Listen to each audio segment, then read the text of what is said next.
Tai buvo 1863 metų kovo 20 dieną. Jie išėjo labai silpnai ginkluoti, su dalgiais, šakėmis, pačių nusidroštais šautuvais. Jie turėjo vieną revolverį tik tai. Revolveris buvo pas Antaną Mackevičių, kunigą, kuris čia klebonavo 8 metus. Tačiau caras atsiuntė 150 000 armijos, o mūsų Lietuvoje iš viso tik tai 15 000. Apytikriai skaičiai, negalima taip tiksliai suskaičiuoti. Bet galime įsivaizduoti, kad kova vyko 1 prieš 10, tokių santykių. Ir žinoma, kiekvienas rusų kazokas turėjo revolverį, naują durtuvą, o mes su dalgiu.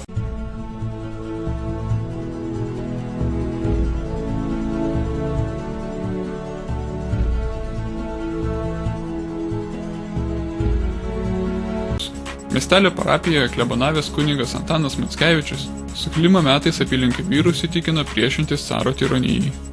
Žinoma, sukilimas buvo numalšintas, o su sukilėliais negailestingai susidorota.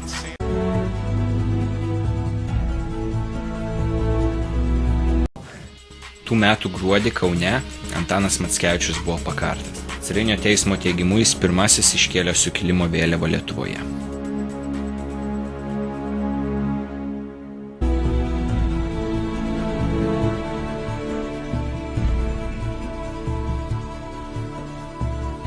Dabar keliausime į mūsų parapijos centrą į bažnyčią, aplankysime seną kleboniją, kur gyveno kunigas Antanas Mackevičius. Ir taip pat aplankysite kapinaitės, kuriuose reikia palaidoti keletą sukilėlių.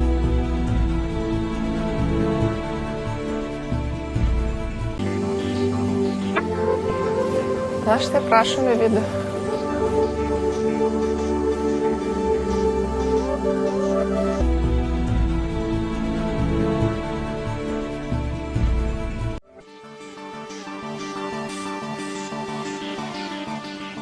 Antanas Mackevičius perskaitė manifestą iš šios sakyklos, pasakė pamokslą ir surinkęs 250 vyrų iš bažnyčios persirengęs išėjo į aikštę ir išsivedė juos į mūšį.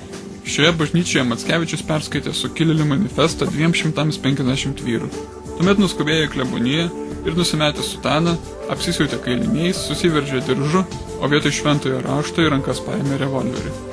Didžioji dalis bažnyčios architektūros autentiška, todėl labai nesunku mintimis nusikelti į tuos laikus, kai maldos namai vietos gyventojams reiškia daugiau nei dievą ar religiją. Čia puoselėjo svajonės apie laisvę. Čia yra palaidotas sukilimo vėliavnešys Juozas Damalaka. Jam buvo patikėta nešti sukilimo vėliavą Paberžės. Tai yra pats jauniausias būryje berniukas, galim sakyti, 16 metų išėjęs į sukilimą. Ir jam ateko tokia garbė nešti sukilimo vėliavą. Į Paberžės kapinaitės amžinam poilsiui sugrįžo sukilimą išgyvenę kovotojai. Dar iki 20 amžiaus pradžios šie vyrai savo pasakojimais kurstė prisiminimą apie drąsius to meto žmonės, kurie nepabūgo stoti prieš 10 kartų didesnę priešą kariuomenę ir paaukoti gyvybės už savo ir savo vaikų ateitį. Šiandien 1863 metų sukilimo muziejus puoselėja tą pačią laisvės ir nepriklausomybės istoriją. Tik dabar mūsų eilė ją išmokti.